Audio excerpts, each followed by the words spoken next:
Money has a way of turning family dinners into battlefields. I learned this the hard way at my parents' mahogany table, watching my father's face as he delivered news that would shatter our carefully constructed world. Anderson Innovations is facing bankruptcy, he said, his voice steady despite the bomb he'd just dropped. The crystal glasses trembled as my mother Helen set down her wine too forcefully. I'm Chloe, and until that moment, I thought I understood the dynamics of wealth and power. I was wrong. My husband Ryan's hand tightened around his fork, knuckles white against the sterling silver. His mother Diane, sitting across from me, couldn't hide the flash of panic in her eyes. It was there and gone in an instant, replaced by something calculating that made my skin crawl. Surely there must be some mistake, Charles, Diane purred, leaning forward. Your company's stock has been soaring. Markets change, my father replied, cutting into his perfectly cooked steak. Technology is volatile. Sometimes empires fall. Ryan cleared his throat. Perhaps if we pooled our resources. There's nothing to pool, my father interrupted. The company's assets are frozen. Helen and I will need to downsize significantly. I watched my mother-in-law's face transform through a series of micro-expressions: shock, fear, anger, and finally, determination. She turned to me with eyes that reminded me of a predator sizing up wounded prey. Chloe, darling, surely your trust fund is tied to company stock, I cut in, the lie sliding easily off my tongue.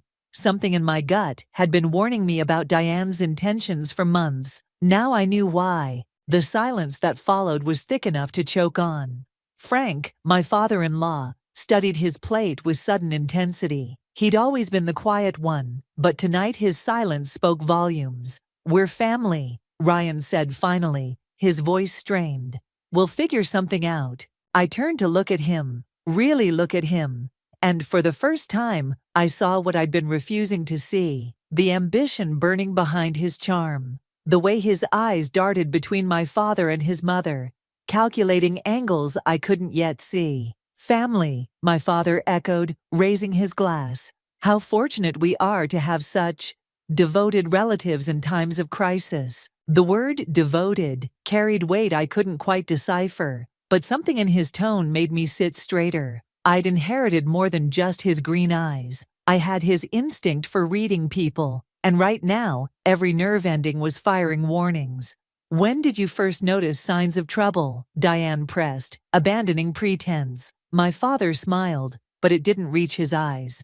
Trouble has a way of sneaking up on you, doesn't it? Rather like certain relationships. Ryan's hand found my knee under the table, squeezing too hard to be comforting. I resisted the urge to shake it off. We should discuss this privately, my mother interjected, ever the peacekeeper. Perhaps over coffee in the study. As chairs scraped back and tensions rose, I caught my father's eye. There was something there, a glimmer of satisfaction. Before I could analyze it further, Ryan was pulling me aside, his breath hot against my ear. We need to talk about this, he whispered urgently.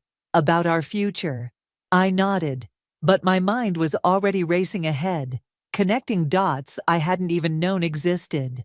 The way Diane had been pushing Ryan to advance at his firm, the subtle digs about my simple lifestyle choices, the increasing pressure to attend social events where Ryan's mother paraded us around like prized show horses. As I watched them file into my father's study, Ryan's straight-back determination, Diane's predatory grace, Frank's defeated shuffle, one thought crystallized with perfect clarity. This dinner wasn't just about money. It was about unmasking truths that had been hiding in plain sight. And somehow, I knew this was only the beginning. The morning after my father's announcement, I found Ryan in our home office, hunched over spreadsheets I'd never seen before. The glow of his laptop cast shadows across his face, making him look older, harder somehow. You're up early, I said, lingering in the doorway. He didn't look up.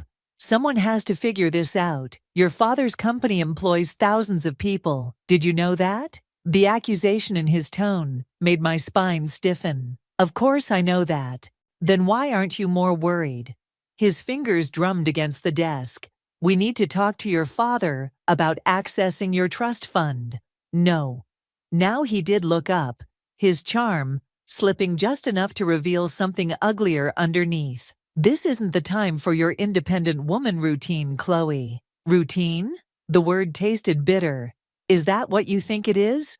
My phone buzzed, a text from Megan, asking to meet for coffee. I needed that escape more than ever. I have plans, I said, already turning away. With who? Your little friend from the bookstore? Ryan's chair scraped back. We have real problems to deal with. Mother's already called twice this morning. Of course she has. The words came out sharper than I intended. And what brilliant solution did Diane propose? Don't say her name like that. Like what? Like she's the enemy. He moved closer, reaching for my hand. She's trying to help us. I pulled away, remembering the predatory gleam in Diane's eyes at dinner. Is she, or is she trying to help herself? My phone buzzed again. Ryan glanced at it, his jaw tightening. Go ahead, run to Megan.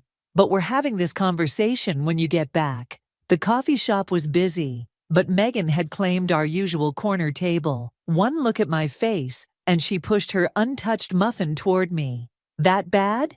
I picked at the muffin's crust. Ryan's been making calls all morning, looking at financial records. It's like he's possessed. And Diane? Circling like a vulture. I met Megan's steady gaze. You were right about her, about everything. I never wanted to be right. She leaned forward. What aren't you telling me? Before I could answer, my mother's name flashed on my phone. I almost ignored it, but something made me answer. Darling. Helen's voice was tight with controlled panic. Are you alone? I'm with Megan. What's wrong? Diane just left here. She had proposals about the company, about your father stepping down early to make way for, she paused, for Ryan. The muffin turned to ash in my mouth. What? She suggested it would be best for everyone. A smooth transition, she called it.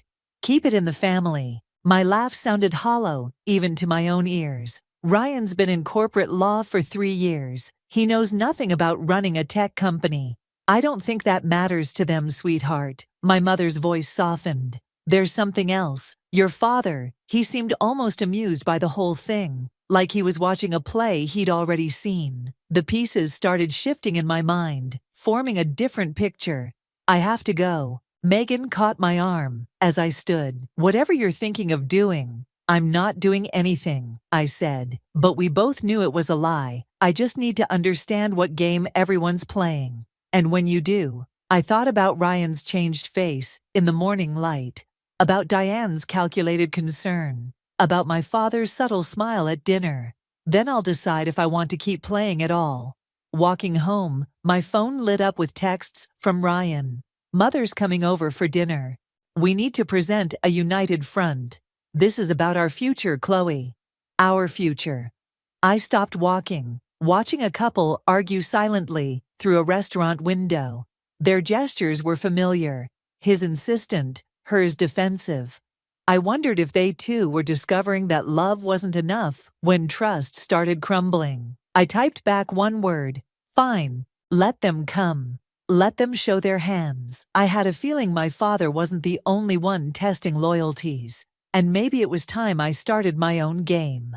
I found the email by accident. Ryan had left his laptop open while taking a shower, and a notification popped up from Diane. Subject line, strategy meeting, Anderson takeover. My fingers moved before my conscience could catch up. 3 clicks later, I was staring at months of correspondence between my husband and his mother, plotting their ascent through my family's supposed downfall. We need to strike while the iron's hot, Diane had written just hours ago.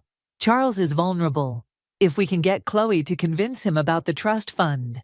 The shower stopped running. I kept reading, my hands shaking, as I scrolled through their calculated manipulation. Every dinner, every casual suggestion, every concerned phone call, all carefully orchestrated steps in their plan. What are you doing? I didn't jump at Ryan's voice. Something had gone cold inside me, like a switch being flipped. Reading about how you and your mother plan to use my father's crisis to your advantage. Very thorough notes, by the way. You had no right. To what? Discover how my husband's been conspiring behind my back. I turned to face him, still in his towel, water dripping onto our expensive hardwood floors. Or should I say my father's future CEO? His face did something complicated. Shame, defiance, then that smooth mask I'd grown to hate. You don't understand business, Chloe. Sometimes opportunities. Opportunities? The laugh that escaped me didn't sound like my voice at all. Is that what I am to you? An opportunity? Don't be dramatic. He moved toward his closet, all casual confidence. Your father's company needs new leadership. Mother simply recognized. Your mother needs to stay the hell out of my family's business. I stood up, my whole body humming with rage. And you, God, I don't even know who you are anymore. I'm the same man you married. He started dressing, his movements precise and controlled. The same man who loves you, but love doesn't pay bills, does it? No, apparently it just finances hostile takeovers. His phone buzzed. Diane again, right on cue. Ryan glanced at it, then back at me. Mother's on her way over. We should discuss this as a family. Your mother is not my family. I grabbed my keys. And neither are you. Don't walk away from me. He caught my arm, gripped tight enough to leave marks. We need to handle this rationally. I looked down at his hand, then up at his face, like you've been handling everything, planning and plotting, while pretending to support me. I do support you. No, you support what I represent. My name, my connections, my trust fund. I yanked free. Tell me, was any of it real? Or was I just another stepping stone in Diane's grand plan? The silence stretched between us, filled with all the answers he couldn't give.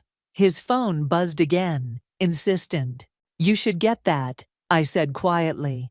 Wouldn't want to keep your mother waiting. She might miss her chance to rehearse your lines. Chloe, please. For a moment, his mask cracked, showing real fear. Everything I did for us. No. I opened the door, pausing in the threshold. Everything you did for yourself. The difference is, now I know it. I was halfway down the driveway when Diane's Mercedes pulled up. She emerged like an actress taking stage, all concerned faces and outstretched arms. Darling, where are you going? We need to talk about. Save your performance. I cut her off. I read the emails. She froze, then recovered smoothly. Whatever you think you saw was exactly what I needed to see. I met her eyes, refusing to flinch. Congratulations, Diane. You raised a son just as manipulative as his mother. I drove straight to my parents' house, my mind racing faster than my car. All those careful plans, all those strategic moves, they'd underestimated one crucial factor. They weren't the only ones who could play games. My father was in his study when I arrived, looking unsurprised to see me. Rough morning? You could say that. I sat down across from him, studying his calm expression. Did you know? He smiled, and suddenly I understood where I'd inherited my capacity for strategy. Why don't you tell me what you've learned? And we'll go from there. 3 days of silence from Ryan felt like holding my breath underwater. I'd moved into my old bedroom at my parents' house, surrounded by remnants of a simpler life.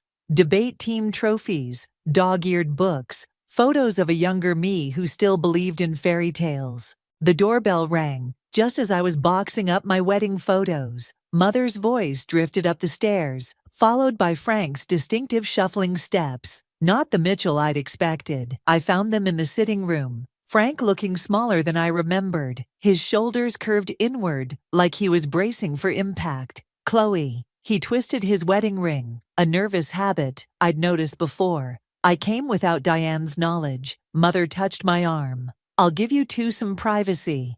You don't have to. Yes, Frank interrupted softly. She does. Once we were alone, he pulled an envelope from his jacket. These are copies of documents you need to see. Bank statements, emails, records of meetings I wasn't supposed to know about. My hands trembled as I read. Diane hadn't just been planning a company takeover. She'd been systematically dismantling my marriage for years. Every career move Ryan made, every social connection, Every spontaneous decision had been orchestrated by his mother. "Why are you showing me this?" Frank's smile was tired. "Because I've spent 35 years watching Diane destroy anything that threatens her ambitions. I won't watch her destroy you too." "And Ryan? Does he know about all this?" "Ryan," Frank's voice cracked. "My son stopped being his own man the day he learned to value status over substance. Just like I did."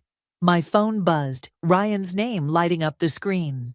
I declined the call. "He's been trying to reach me," Frank continued. "Diane's furious that you left. She's already planning damage control, spreading rumors about your mental state, suggesting you're having an episode." "Of course she is," I laughed, but it sounded more like breaking glass. "Can't have people thinking her perfect plan might fail." "There's more." Frank leaned forward. "The trust fund inquiry. It wasn't just about accessing your money. They found out about your father's patent-pending technology, something about quantum encryption." The room tilted sideways. Dad's secret project, the one he'd been developing for years, the one that could revolutionize digital security. "They're not after the company," I whispered. "They're after the patent. Diane has buyers lined up, foreign investors. The company's supposed financial troubles were just their way in." Frank stood, looking older than his 60 years. "I should have spoken up sooner, should have been stronger." "Why now?" "Because last night, I heard them planning to have you declared mentally unfit to manage your affairs. Ryan would become your legal guardian, giving him control of your trust fund and your shares in Anderson Innovations." My stomach lurched. "They can't do that. With the right doctors, right lawyers, right story." He shrugged. "Diane's been building the narrative for months. Your erratic behavior, your paranoid accusations, your emotional instability." The front door opened, Mother returning with groceries. Frank moved toward the exit, then paused. "I've already spoken to your father. Well, let's just say I'm not the only one who's been gathering evidence." After he left, I sat alone, staring at the documents until the words blurred. My phone buzzed again, this time with a text from Ryan. "Please come home. We can fix this. I love you." 3 years of marriage. And I finally understood what those words really meant. I love what you can give me. I love what you represent. I love the power you provide. Mother found me still sitting there at sunset. She took one look at my face and poured 2 glasses of wine.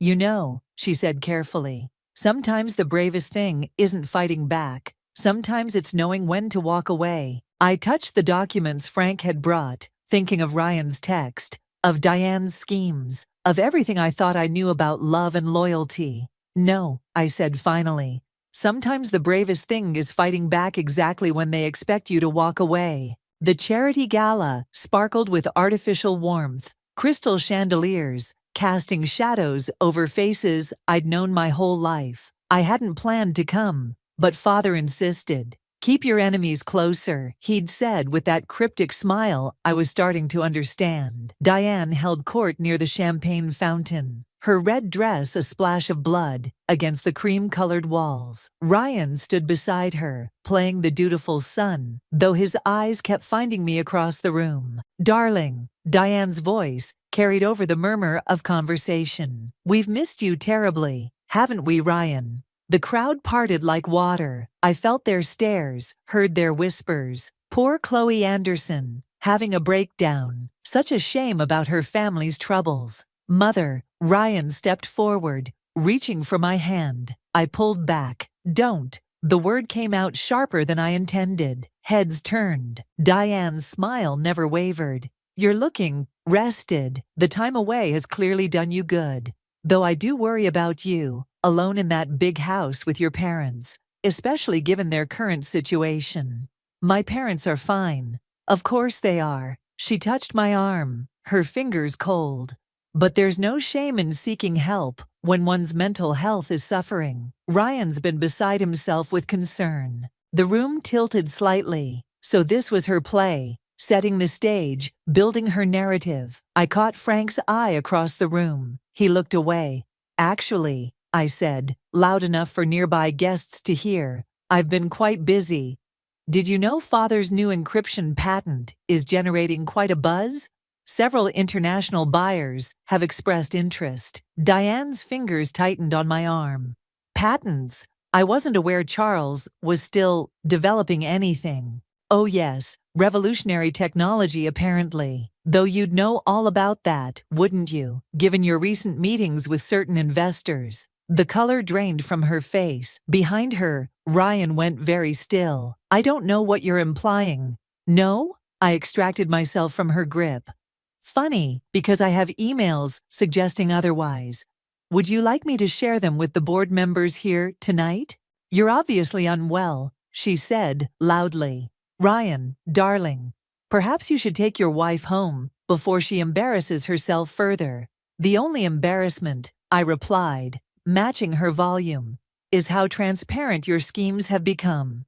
Tell me, does everyone here know you've been planning to have me declared mentally incompetent? Or was that supposed to be a surprise? The surrounding conversations died. Ryan stepped forward, panic breaking through his polished facade. Chloe, please. Please what? Keep quiet. Play my part? Be the good little wife, while you and your mother try to steal my father's company. That's enough. Diane's mask finally cracked. You ungrateful little...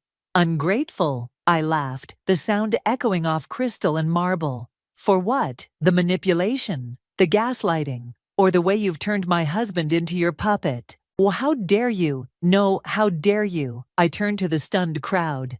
My father's company isn't failing, but someone wanted you all to think it was. Someone who's been meeting with foreign investors, promising them technology that isn't hers to sell. Diane lunged forward, but Frank appeared suddenly, catching her arm. Don't, he said quietly. It's over. The silence that followed was deafening. I looked at Ryan, saw the boy I'd fallen in love with, drowning in the man his mother had created.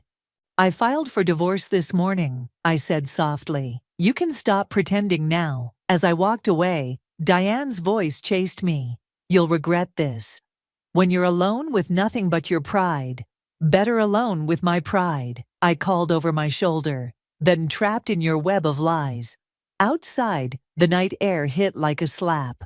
My hands were shaking, but my mind was clear. Mother was waiting in the car, exactly as planned. Did you get it? I asked. She held up her phone, showing the video she'd recorded through the window. Every word. I leaned back, exhaling slowly. Tomorrow the board would receive copies of everything. The emails, the recordings, the proof of Diane's betrayal. But tonight, I'd savor the look on her face when she realized her carefully constructed world was about to crumble. Sometimes revenge doesn't need to be cold. Sometimes it just needs to be true. The morning after the gala, I found my father in his study, calmly watching news coverage of Anderson Innovations' stock price soaring. My public revelation of the encryption patent had sent the market into a frenzy. You knew, I said, not bothering with pleasantries. You knew about Diane's plans all along. He turned off the television. I suspected. The financial crisis was a test. One that revealed exactly what I needed to see. A test. The word tasted bitter. You used me as bait. I protected the company. What about protecting me? My voice cracked. Do you have any idea what they were planning to do? They were going to have me declared incompetent, take everything, which is exactly why I needed proof. He stood, pulling a file from his desk. Every move they made, every meeting, every phone call, all documented. But we needed them to show their hand completely. The implications hit me like a physical blow. You let me marry him knowing he might be part of this? I let you make your own choice. His expression softened slightly, though I hoped you'd see through him sooner. A knock interrupted us. Mother entered, her face pale. They're here. Who's here? Ryan and his lawyers. She touched my arm. And Dr. Phillips, the psychiatrist. My stomach dropped. They're actually going through with it. They filed the competency hearing papers this morning, Father said quietly, before the stock market opened. The room started spinning. Even after everything, the confrontation, the evidence, the public humiliation, They were still trying to take control. Let them in. Chloe. Let them in. Ryan entered first, looking polished and concerned. The perfect worried husband.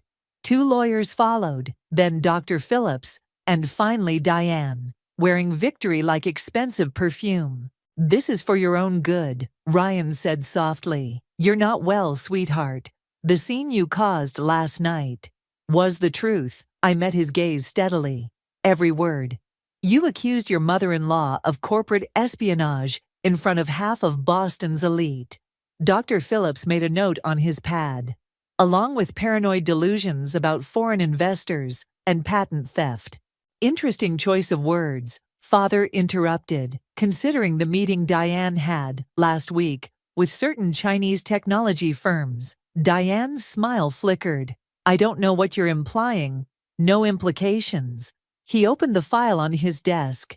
"Just facts, dates, recordings. Enough evidence to interest not just the board, but the FBI." The lawyers exchanged glances. Dr. Phillips cleared his throat. "Nevertheless, Miss Anderson's erratic behavior." "Mrs. Mitchell," Ryan corrected automatically. "Not for long." I pulled out my own file. Divorce papers, already signed. "Your plan might have worked if you'd been smarter, or if I'd been weaker."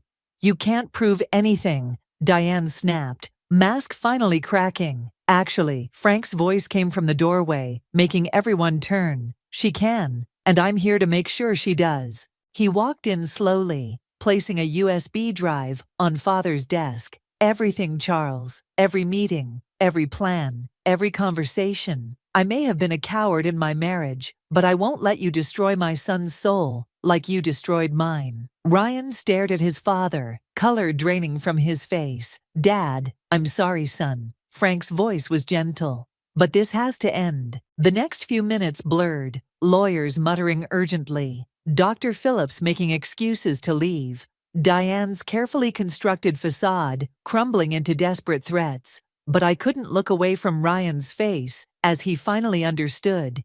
He'd lost everything by trying to take what was never his. "The competency hearing is canceled," one lawyer announced, "given the circumstances."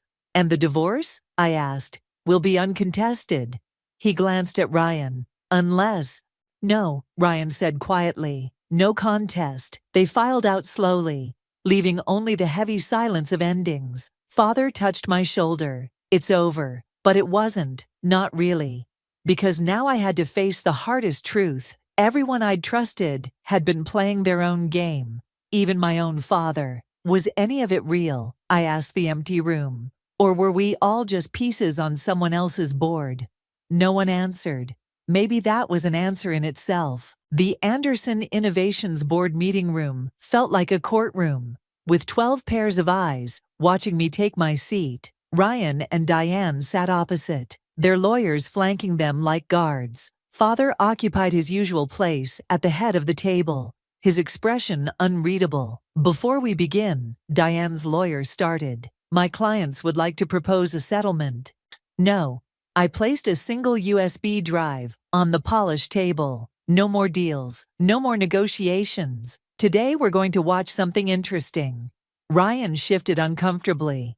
"Chloe, please." "Computer's ready, Miss Anderson," the tech assistant announced. The lights dimmed. On the massive screen, Diane appeared in crystal-clear resolution, meeting with foreign investors in a hotel room I recognized from last month. "The encryption technology will be yours," screen Diane promised, "once we secure control of the company." "Turn it off," Diane snapped, half rising. "Why?" I kept my voice steady. "This is my favorite part, where you explain how you'll have me declared mentally unfit to access my shares." The board members murmured. Ryan's lawyer whispered something urgent in his ear. "You've edited this," Diane accused. "This is another example of her instability." "The footage is authenticated," Father interrupted, "as are the financial records showing attempted wire transfers to offshore accounts." Ryan's face had gone ashen. "Mother? Oh, don't act surprised." My laugh felt like broken glass. "You were there for some of these meetings. Remember Singapore? When you held my hand at dinner while your mother sold my family's legacy behind my back. I never meant to get caught? I stood slowly. That's the problem with people like you and your mother, Ryan. You're so focused on what you want to take, you never notice what you're losing. Enough. Diane's mask finally cracked. You spoiled little girl. You have no idea what it takes to build something, to climb, to steal, I challenged, to manipulate, to destroy your own son's soul just to satisfy your ambition. Everything I did was for him. No. Frank's voice came from the doorway. I hadn't even heard him enter. Everything you did was for yourself, and I have the proof. He walked to the table, placing another drive next to mine. 35 years of evidence. Every scheme, every manipulation, every destroyed life you left in your wake, including what you did to the Harrismans last year. The color drained from Diane's face. Several board members leaned forward, suddenly alert. Frank, she whispered, you wouldn't. I already have. He turned to the board. I've submitted everything to the SEC. They're very interested in certain real estate transactions from 2019. Ryan stood abruptly. Dad, what are you doing? Choosing truth over power. Try it sometime, son. The next few minutes dissolved into chaos. Lawyers huddling, board members making calls, Diane's carefully constructed world crumbling in real time. The board will need to deliberate, the chairman announced finally, but given the evidence, you can't do this, Diane interrupted. I'll release everything, every dirty secret, every skeleton. Go ahead. I met her desperate gaze. Unlike you, I'm not afraid of the truth anymore. She lunged across the table, papers flying. Security moved quickly, but not before she grabbed my arm, her nails drawing blood. I made you, she hissed. Without my son, you're nothing. I didn't pull away. Instead, I leaned closer, speaking softly enough that only she could hear. No, Diane, you didn't make me. You revealed me, and that's your biggest mistake. As security led them out, Ryan looked back once. For a moment, I saw the man I'd fallen in love with. Lost, broken, but finally free from his mother's shadow. I'm sorry, he mouthed. I nodded, but didn't speak. Some apologies come too late to matter. Father touched my shoulder. The board will vote to press charges. Good. I gathered my things, suddenly exhausted. But that's not why I did this. Then why? I thought about Diane's words. I made you. Because sometimes, I said quietly, the only way to unmake someone else's version of you is to show them who you really are. The truth, it turns out, is the sweetest revenge of all. The divorce papers felt lighter than I expected, maybe because I'd already done the heavy lifting, carrying other people's expectations, shouldering their ambitions, bearing the weight of false love. Megan poured coffee as I signed the final page. My kitchen, once filled with Ryan's expensive gadgets, now held only what I truly needed. Have you seen the news? She asked, sliding her phone across the table. Diane Mitchell faces federal charges, the headline declared. Below it, a smaller story. Frank Mitchell files for divorce. Good for Frank, I said, meaning it. Better late than never. My phone buzzed. Ryan's number. I declined the call, just as I had the last dozen. Some conversations weren't worth having anymore. Your father called, Mother said, entering with a stack of mail. The board approved the new security protocols. The encryption patent is safe. And the company? Stronger than ever. She hesitated. Ryan's law firm dropped him. Apparently, attempted corporate espionage isn't good for business. I should have felt satisfaction. Instead, I felt something closer to peace. The quiet kind that comes after a storm. The doorbell rang. Through the window I saw Frank, standing on the porch, looking older but somehow lighter. I'm not staying, he said when I opened the door. I just wanted you to have this. He handed me a small box. Inside lay a familiar pearl necklace, the one Diane had worn to every important event, her symbol of achieved status. She threw it at me during the divorce discussion, Frank explained. said it represented everything she'd sacrificed for our family. But we both know she never sacrificed anything, she only took. Frank, let me finish. He straightened his shoulders. I'm moving to Maine. Bought a small bookstore up there. Always wanted to run one, before Diane convinced me it wasn't ambitious enough. I touched the pearls, feeling their smooth surface. Why give these to me? Because you showed me something I'd forgotten. That real strength isn't about taking what you want. It's about standing firm in who you are. After he left, I sat on the porch steps, watching the autumn leaves dance across the lawn. Mother joined me, her shoulder touching mine. What will you do with them? She asked, nodding at the pearls.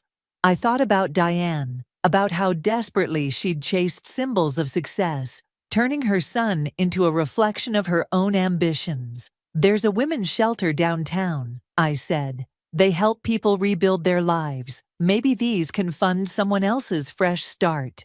Mother smiled, understanding what I wasn't saying. Sometimes the best revenge isn't about destroying your enemies. It's about transforming their weapons into something better. Inside, Megan was clearing the coffee cups.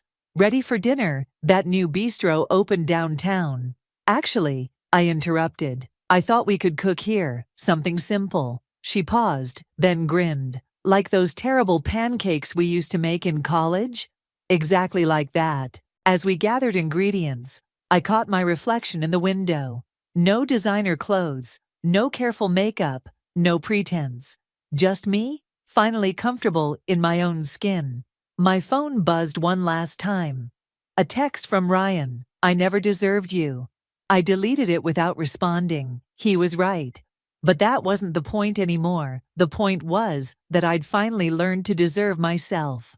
You're smiling, Megan observed, measuring flour with cheerful imprecision. Because I just realized something. I cracked an egg, letting the shell fall away, clean and complete. All this time, I thought I was fighting to save my family's company, or my marriage, or even my dignity. But really, I was fighting to save myself, and I did. Outside, the sun was setting, painting the kitchen in shades of gold.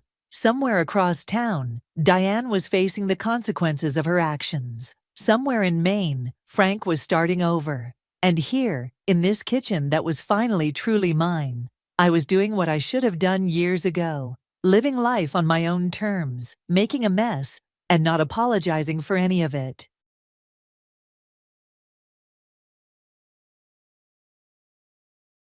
I'll say this first because it's important.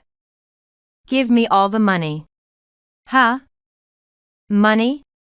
Watching me in confusion, my sister-in-law laughs through her nose. I'll manage the money. Don't overstep your boundaries as a daughter-in-law. What is this person, who hasn't come to this house in 10 years, saying now? Do you intend not to obey? The moment I saw the face of my sister-in-law, grinning with an ugly smile, something that had been tense since my husband passed away snapped. Obey? I will not let this selfish woman take away my precious money and time. She'll regret this. My name is Kim. Last week, on my 65th birthday, my husband's health suddenly deteriorated, and he passed away. Since then, I haven't even had time to grieve, and today is the wake.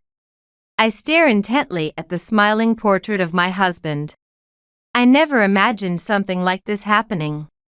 I recall a conversation I had with my husband just the other day. He was talking excitedly about taking up walking so we could enjoy traveling together in our old age. Wanting to get better at cooking, or studying his hobby of photography again. I never doubted that we could continue to live life as usual. Tears almost start to form, and I take a deep breath. I can't afford to be down forever. I shouldn't make the worrisome man hesitate in his departure. I'm also concerned about my mother-in-law, who has been living with us for many years. But don't worry, I'll take care of her as usual. But it's unfilial of me to pass away before my mother-in-law. My mother-in-law has mild dementia. She repeatedly talks about the past, forgets things, and confuses people. It's like she's returned to her childhood, indulging in fantasies and being selfish. Her legs and hips are bad, so she needs help with changing clothes and using the toilet. But I've gotten used to it after doing it for 7 years. Life with just me and my mother-in-law will surely be lonelier than before. Maybe I'll have her tell me stories about my husband's childhood when that time comes. The funeral and cremation went smoothly. And after finishing the remaining paperwork and cleaning up, my morning leave ended. As I take care of my mother-in-law while managing housework and my part-time job, I return to my usual routine. My husband was so naturally present and taciturn that I still don't feel any special changes. While thinking this, I prayed to my husband's portrait. Loneliness wells up inside me. My mother-in-law seems normal, but I think she must be sadder than I am. I talk to my husband in my memories as I look through an old album I pulled out of the closet. On days I go to my part-time job, I leave the care of my mother-in-law to a helper. It's only twice a week, but it helps with pocket money and gives me a break. It's more distracting to work than to stay at home all the time. After a long absence, I go to work as usual, finish shopping before it gets dark, and return home. It's only after I get home that I realize it. When I shop as usual, there's leftover food. My husband used to eat a lot. The joy of cooking is gone. Loneliness wells up inside me again. I'm home, I say as I return home, in a voice so quiet that my mother-in-law can't hear, so there's no reply. Just as I thought that, a cheerful woman's voice, out of tune, comes from inside the house. Welcome back. The helper should have locked up and left, so who could it be? Excuse me for intruding, big sister. Jenny? The one in the house was my sister-in-law, Jenny. She seems to have used a spare key to enter the house. Who gave her the spare key? This has never happened before, so I brace myself for an emergency, but it seems not. Because she's relaxing and watching TV. I feel uncomfortable at her presence. What is she doing, coming into someone's house uninvited? Why did you come here all of a sudden without contacting me? I'm not usually one to speak without thinking, but I couldn't hold back my emotions. And my question came out sounding sarcastic. My sister-in-law answers in a displeased tone. Do I need to contact you to return to my own home? I want to say that's obvious. But I hold my peace. No need to create more trouble. My sister-in-law, who is still barely in her 40s and 10 years younger than my husband, could be described as bright and sociable if you're being generous. But to me, she just seems sloppy and noisy. Perhaps because of her personality. She had a very poor relationship with my late father-in-law. When she left home after getting married, she slammed a letter of disownment on the table and never returned. Not even for my father-in-law's funeral 5 years ago. I don't understand what she disliked so much. However, I distinctly remember her suddenly showing up at my husband's funeral the other day, reuniting with old friends and relatives, and making a scene. I heard rumors that she's reckless with money and has debts her husband doesn't know about. I can see that. Big sister, where have you been? I was at my part-time job. Leaving mom alone at home? Locking her in a room by herself. Her face says it's unbelievable, and what a terrible way to phrase it. Lock her in? Of course not. I have a helper come during my part-time hours. She should have been here until just now. What's that? Paying a helper and going to work yourself? What's the point? Isn't it just easier to take care of mom yourself instead of going to work? Caught off guard by the unexpected comment, I struggle to respond. I've been balancing my part-time job and caring for my mother-in-law for years.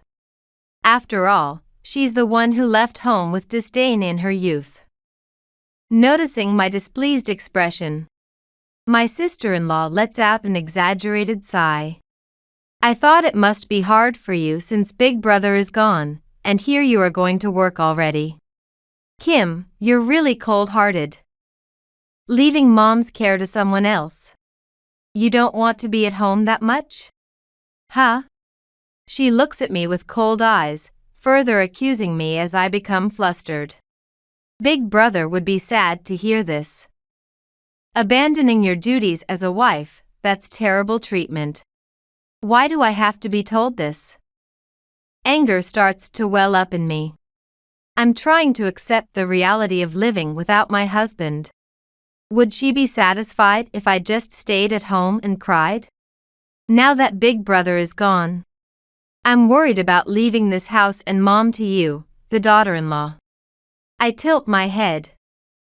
Why do I have to be referred to as a daughter-in-law by her? Sure, my husband is gone, but I'm already living on a pension, and I have some savings. I won't have any financial troubles if I don't splurge. Plus, I've been taking care of my mother-in-law for 7 years now. Her words are outrageous. Hey. I came all this way, so hurry up and give it to me. Suddenly, she shows her palm. What? Not what? Give me my share. It's getting more and more confusing. Did I have anything to give to my sister-in-law? I'm your sister. Half of Big Brother's inheritance belongs to me, right? Half? My sister-in-law grins and waggles her palms. Is this extortion? You seem to be mistaken, but you don't have any inheritance rights. Huh?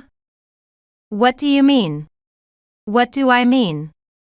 It would be strange if a sister had inheritance rights. Even though we're a childless couple, mom is still healthy. So there's no way there would be inheritance for siblings. Is that so? But this house should become mine. Mom has her share of the inheritance, right? That's because mom is still healthy. What are you talking about? She won't be healthy forever. When that time comes, it's my house, so you shouldn't interfere. Whether my sister-in-law understands or not is doubtful. But this house certainly won't become mine. It's solely in my mother-in-law's name. It never belonged to my late husband, so it won't become mine. Greedy as she is, my sister-in-law indeed has a closer right. When my father-in-law passed away, this sister-in-law renounced her inheritance. It was because they didn't get along well and, originally, because my father-in-law had some debts from his business. At that time, my sister-in-law had said, I won't inherit anything. I know about the debts from the business. You think just because I married into a wealthy family, I'll pay? No way. I'm married now, so I'm a stranger, don't involve me. When my father-in-law died, my husband also renounced the inheritance. So the house and debts were all taken over by my mother-in-law. The debts were not substantial.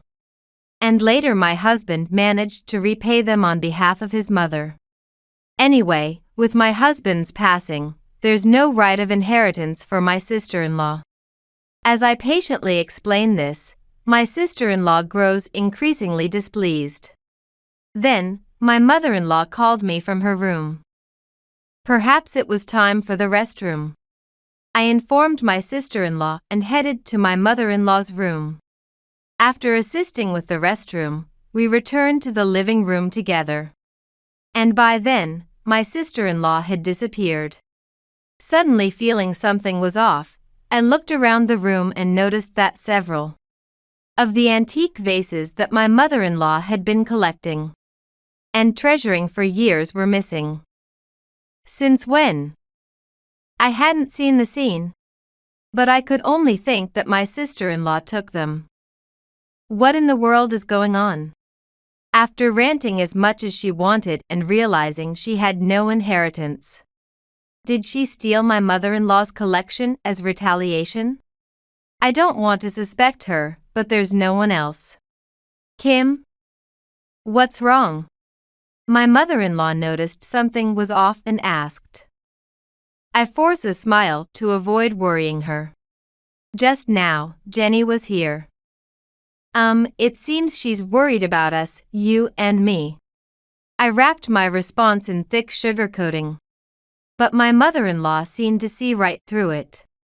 Oh, really? I wanted to see her. If she comes again, make sure to let me know. 5 days later. Once again, my sister-in-law arrived unannounced. And today, she brought movers with her, piling up loads of cardboard boxes in front of our house. Huh? Jenny? What are all these boxes? Unperturbed by my flustered voice, my sister-in-law directs the movers. Put the heavy stuff inside the entrance. Be quiet, there's an elderly person here. Wait a minute, I'm troubled if you do this kind of thing without permission. I stop the movers from entering the house and confront my sister-in-law. What are you thinking? You can see, can't you? I can't. Don't raise your voice. What if Mom hears? My sister-in-law looks at me sharply. If Mom hears, it's because she knows she's doing something wrong. Did you lock Mom in her room again today? Of course not. I wonder. More importantly, what is all this? My irritation grows, and my sister-in-law laughs through her nose. I told you before. I can't entrust the house and Mom to you, a daughter-in-law. Even so, this is clearly. That's right. As you guessed, I'm moving in. What about your own house? Then my sister-in-law drops a bombshell. I divorced and came back for you. What? It's only natural, considering the house. I don't understand what she's saying. She was supposed to have come to the funeral with her husband. When did you get divorced? Just last week. Why? Didn't I just tell you? For the house. I need to verify this step by step because I can't understand it all. So, you're going to live in this house? That's right, of course. Does that mean you'll take care of Mom? What are you talking about? That's your job, isn't it? Then, will you do the housework? Why would that be? Or will you earn in place of my husband? That's impossible. There's no reason for my sister-in-law to have divorced. Her husband was wealthy and kind. She had no complaints about him. My head spins. I need to calm down a bit. Living with my sister-in-law in this house is absolutely impossible. In fact, it's unthinkable. Where did you take Mom's collection of vases? When I asked as if I just remembered, Jenny answered without a hint of guilt. I sold them because I needed the money for moving. What? What's the big deal? It's my right to do whatever I want with things inside my own home, isn't it? Wah. Wah. I was speechless from her reasoning. Right, I should go call Mom. I was always told to do that whenever Jenny came to the house. But realizing this, Jenny stopped me. Wait a minute. What is it? I'll tell Mom myself, so just keep quiet. Huh? It's better if I explain things, being her daughter rather than you, her daughter-in-law. But if you understand, then help carry the boxes. Jenny directed me to my husband's study, which was still in the process of being cleaned out. Jenny, wait. I don't want you to put anything in this room. I objected, but Jenny didn't care at all. What? A daughter-in-law living in my family home dares to speak up? She continued to bring in the boxes without care. The sunlight is great in here, it's the best room. Jenny barged into my husband's room, causing me distress. Sure, it might be her family home. But it's also the precious home where I've lived for decades. There's no way I can just accept this without any contact or consultation. I'll say this first because it's important. Give me all the money. Huh? Money? Yes, all the money in this house. My already confused mind went into further panic. All of it? What are you talking about? Last time you were mistaken thinking half of it was yours, what now? Jenny laughed through her nose. I couldn't believe I had no share, but honestly, it doesn't matter. Regardless of my inheritance rights, now that I've returned, I'll manage the house and the money. So it's only natural I take it all. Don't act so high and mighty as a daughter-in-law when the sister, am here. What? Hearing Jenny's selfish arguments only made things more confusing for me. If you won't obey, then you can just leave. The moment I saw Jenny's grinning face, something tense since my husband's death snapped. I will not let this selfish woman take away my precious time and money. I responded calmly. I understand. I have no intention of obeying you. I will leave this house immediately. Seeing my resolute attitude, the smile disappeared from Jenny's face. What do you mean by that? What about Mom? Just as you said, Jenny, I'm only a daughter-in-law, so I won't interfere any further. Please take care of the rest. Huh? What a cruel person. It's rich coming from someone who has always neglected Mom. Who are you talking to like that? Apologize immediately. Ignoring her, I quickly packed my things. Then I went to the first floor where my mother-in-law's room was. Opened the door and announced loudly, Mom. I was told to leave, so I will do just that. My mother-in-law looked at me with a bewildered face. Please look after the house, Jenny. With that, I stormed out of the house. Jenny was shouting something, but I didn't look back. All she does is act selfishly without knowing anything. She'll regret this. A week later, there were 50 missed calls on my cell phone. I couldn't answer because I was in a meeting. Just as I was about to call back, another call came in. Hello? Big sister? No. Huh? It's you, big sister, isn't it? You have the wrong number. I don't have a sister. I don't need that kind of talk. Please, help me. Help? Me help you? Yes, we're family, aren't we? Help. Family? Who? Don't joke around. Jenny yelled angrily, and I responded calmly. You want help, right? What's with that attitude? Why would you say something like that? Behind Jenny's pained voice, I could hear Mom shouting. When you're done with the laundry, start cleaning. Hurry up. Hey. You heard that, right? What dementia? Isn't she more energetic than before? Oh, didn't you know, Jenny?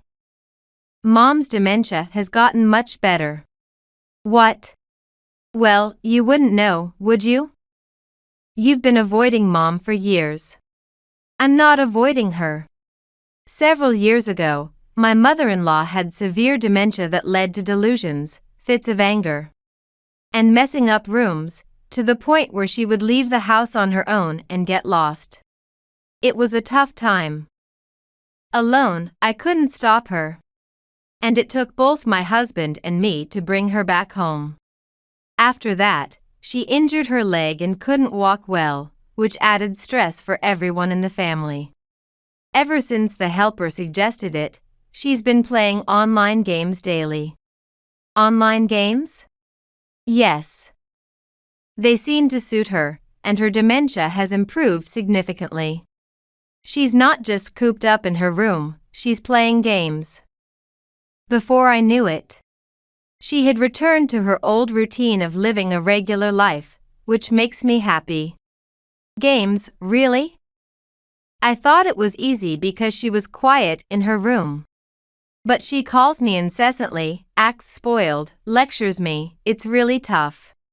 Really? That shouldn't be. Big sister, do you always take care of her like that? How rude. Who are you talking about? It seems my mother-in-law grabbed the phone. Kim? Thanks to you not relying on Jenny and arranging for a helper every day, I'm feeling great. I'm glad to hear that, I'm relieved. So, is everything taken care of? Yes, everything. I just finished a meeting. I'm available anytime, Mom. That's great, then let's get moving. I only took my handbag and returned home. The large bags I had when I left weren't necessary. When I arrived home, my mother-in-law greeted me. Welcome back, I was waiting. Jenny, standing beside her, looked completely exhausted, like a different person. It seemed my mother-in-law had been putting her to work, which isn't her usual behavior. Maybe she wanted to teach Jenny a lesson for selling her collections without permission. I'm tired. Take me to my room so I can rest. I took my mother-in-law to her room as instructed, and Jenny's attitude changed dramatically. Where have you been hiding? Think about the situation I've been left in. I have no home to return to, so you should help. I tilted my head. Isn't that her own doing? If I can't live here, I might as well be homeless in the park. Be grateful you have a house. My head tilted even more. So, what do you want to do? Think about it from a daughter-in-law's perspective. Housekeeping and caregiving are for daughters-in-law. Managing the money is for me, the family member. It's like an employment relationship, right? You're just a housekeeper for the family. I was too shocked to say anything. Jenny might have lost a screw somewhere. She had been a daughter-in-law herself until very recently. What was she talking about? Did Mom say anything about living together? When I asked this, Jenny said triumphantly, she told me to take care of the house. I see. That figures. I responded nonchalantly, and Jenny looked puzzled. You're taking this very lightly? Were you prepared for this? Yes. Well, good. Since Mom said so, you understand, right? Hurry back and continue with the housekeeping and caregiving as usual. No. What? Just as Mom said, I'll leave the house to you, Jenny. Mainly, the cleaning up. What? What do you mean? We're moving tomorrow. Moving? Yes. I've been sorting documents and finalizing procedures up to today. If Jenny doesn't leave soon, it would be trespassing. I don't understand what you're saying at all. It seems Jenny couldn't grasp the situation, so I decided to make it clear. The house has already been sold. Huh? Why would you do something like that without permission? My brother would be sad. Yes, he would be sad. He was looking forward to moving. What do you mean?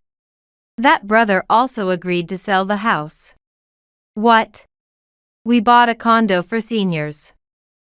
Mom is moving there with us. Moving to a condo?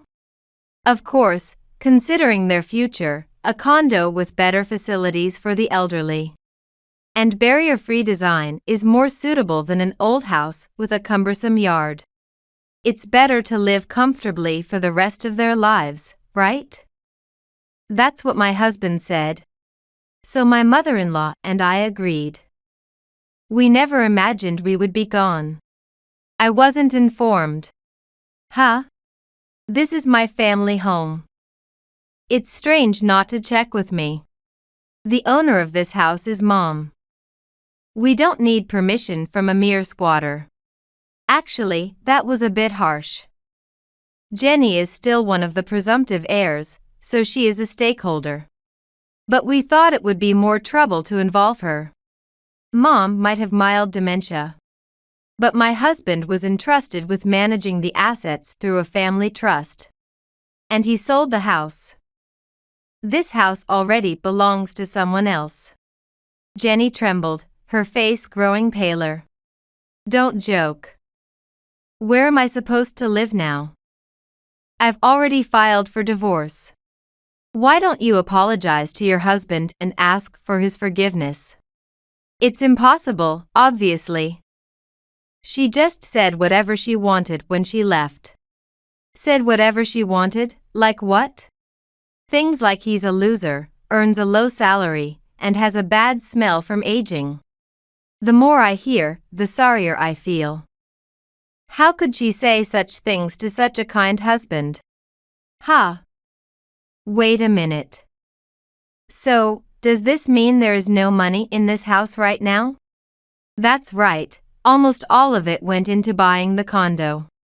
She divorced counting on the money in this house. What is she going to do now? Huh? I couldn't hide my surprise. What on earth happened? Just a little debt and he complains, such a stingy man. Debt? I'm better off without him. Hearing these words from Jenny, I feel a sense of disgust. I had heard she was careless with money. But I couldn't believe she would abandon her family over it. All the cards and bank books were taken away. That man is worthless. I shudder. Jenny's values seem to be all about money. The little debt doesn't seem so little. Then, Jenny, having an epiphany, said, "Hey, let me live in that condo. It shouldn't be a problem if I live there instead of Big Brother, right?" Yes, that should work. Jenny seemed pleased with her brilliant idea. If she doesn't understand what she is saying, I'll explain it to her one by one. I am a housekeeper for the family. Is that what you said? Huh? No, just wanted to check. What?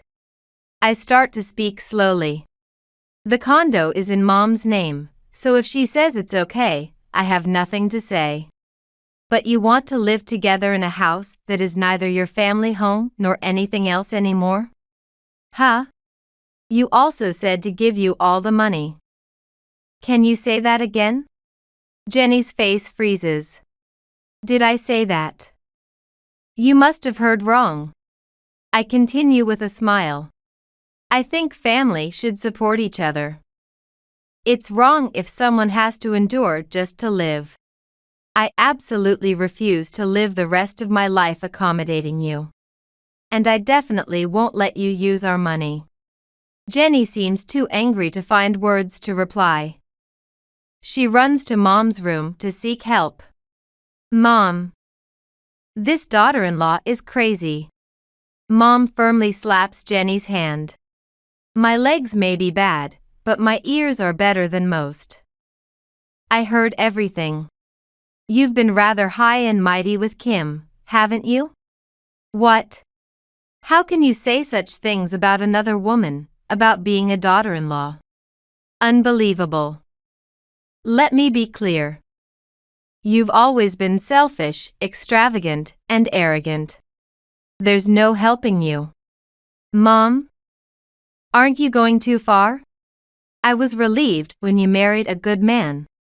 But to think you'd divorce and come back, I'm truly disappointed. Disappointed? What are you saying, Mom? Don't you wish for your daughter's happiness? My mother-in-law sighed deeply and said with a sharp gaze, Don't be so entitled. Huh? You might think it's normal because you've always been with him, but such a good man is rare. No one else would put up with a foolish woman like you. Mom, you've been saying too much. Go and apologize to your husband and ask to be taken back.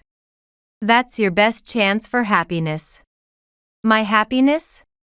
That's right. You won't find such a good man again. If you lose him, you'll regret it. Lose him? Trust my mother-in-law to choose her words wisely, knowing Jenny's character well. Compared to a poor family home with only an old woman and a daughter-in-law, it's no contest. If you understand, go back quickly. Trust a mother's words. Somehow, they have a convincing power and force. I'll give her one more push. Jenny, it's better to apologize sooner rather than later. Is that so? I nod deeply. That's right. Mom also said forcefully. Obviously. Let's send her back before she changes her mind. Mom and I exchanged a glance and nodded quietly. Come on, hurry. If you talk properly, your husband will understand. We'll send back your things, so don't worry. But, will he forgive me? Jenny seems a bit hesitant. My mother-in-law's expression turned stern. Nonsense. Mom pulled out a piece of paper. Write down your sincerity on paper. Write that you will not waste money. That you will change your heart, and that you will not return to your parents' home again. Why? It's for your own good. I will show this to your husband and explain things properly for you. In return, you must make up with your husband. You cannot come back to our place ever again. I understand. Thank you, Mom. Mom became a bit terrifying. She skillfully used both carrot and stick, manipulating the situation to her advantage and even securing evidence. This ensures Jenny cannot rely on our house anymore. She's formidable indeed. By the way, it seems she is undefeated in online gaming competitions too. Jenny obediently leaves. Mom looks relieved. No matter that she's my daughter, I can't take care of her anymore, and I don't even want to. You are my only daughter now. Let's continue to get along well. My mother-in-law chuckles shyly. Of course, Mom. Let's spend our time peacefully together. Afterward, Jenny quickly returned home and apologized to her husband, asking for a reconciliation. I was blinded by my brother's inheritance and filed for divorce. It was madness. Please forgive me. She did well to apologize honestly, but during her absence, it turned out she had made other debts and had an affair, and gentle as her husband was, he couldn't forgive her. Then, for some reason, Jenny blamed me, saying, my sister-in-law instigated me. I was brainwashed. There's absolutely no reason for me to have instigated Jenny. How does one even brainwash someone? Her husband, deeply disappointed by Jenny's consistent dishonesty, expected Mom to cover for her, but given Mom's inability to lie, she ended up explaining everything, even things that didn't need to be said. It seems a reconciliation is off the table until Jenny repays her debts and truly changes her ways. What? I'm lowering my head here. With that attitude, it seems impossible she will change anytime soon. My mother-in-law and I have successfully moved and are enjoying our daily lives. The room that was supposed to be my husband's study has been turned into a small personal gym. It's not fancy, but being able to exercise daily at home is a blessing. Gaming is good, but if you don't exercise, you'll get out of shape, Mother. What are you talking about? There are online games now that let you move and play. Really? As expected, you're well informed. You have to use both your brain and body in balance. I feel like my mother-in-law is getting younger. Could it be just me? Given her likely long life, I can't afford to fall behind. I think about what will happen when my mother-in-law passes away. Then, the condo will belong to Jenny. She probably can't wait for that day. My mother-in-law mentioned making me her adopted daughter to enable me to inherit. But I hate the idea of a legal battle with Jenny. If that day comes, I plan to use my husband's inheritance and savings to move into a nursing home. However, judging by my mother-in-law's condition, that day won't come anytime soon. Ironically, my husband's sudden passing made me reassess my life ahead. What I need to cherish now are the inheritance my husband left, the savings we accumulated, and above all, a healthy body that can work indefinitely. A life dependent on someone else's money, like Jenny's, is too uncertain. If your mind and body are healthy, most things should go well. I resolve to live responsibly for my aging self. Next to me, my mother-in-law breaks a good sweat while doing strength training. Mother, I'll join you. I might feel bad for my husband waiting in heaven, but we plan to live much longer.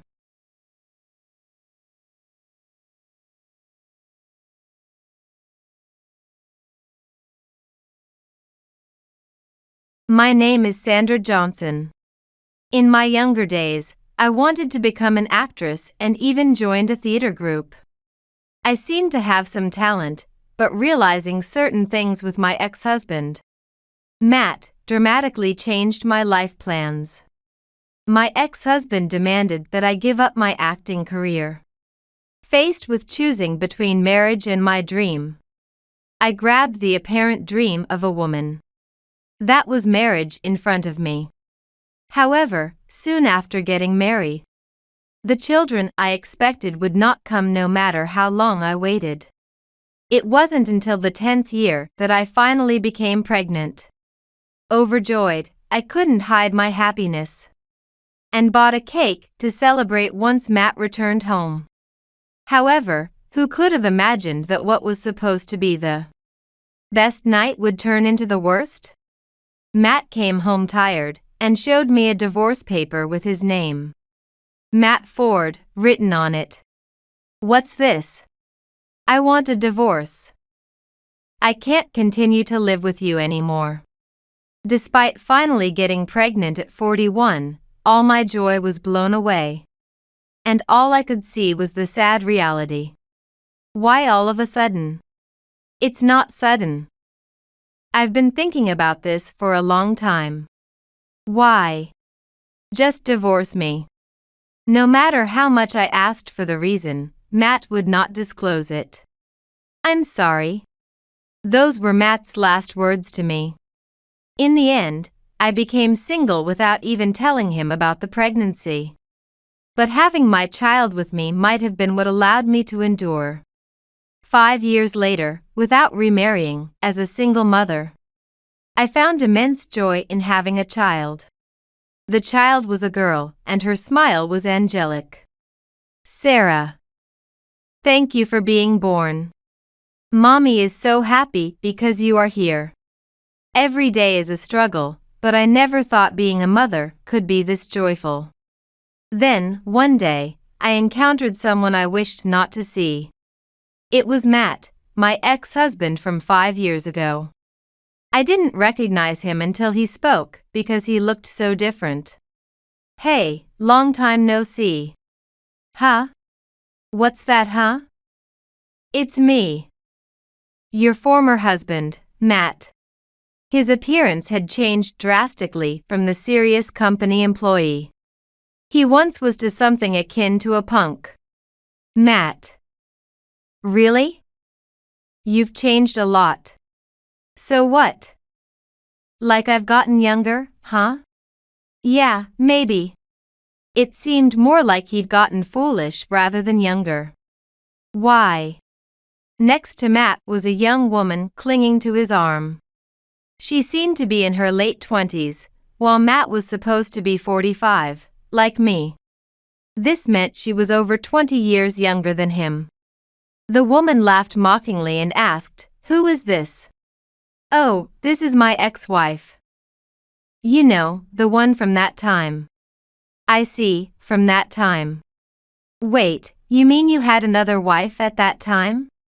"No, that's not it. We divorced 5 years ago. I was with this woman then." "I never told you that though." "So, the reason for our divorce was because you were cheating?" "It's not cheating if I'm crazy about her." "Really?" "It was dizzying, but seeing such a broken man before me made me realize that the divorce was not a mistake." "Is she your wife?" "Nah, we're not married yet. But if this continues, we'll get married." "Well, congratulations then." "Thanks. Being with a younger wife, kids come quicker, right?" "I couldn't have kids with you, but now I'll finally be a dad." "Well, that's great. Are you married?" "No, I'm not." "I thought so, still single, huh?" "Well, it can't be helped. You were 41 when we split up, after all. Men can remarry at this age, but it's not the same for women." "Looks do matter, don't they?" "Do they?" "I don't think marriage is everything." "You say that because you can't have kids."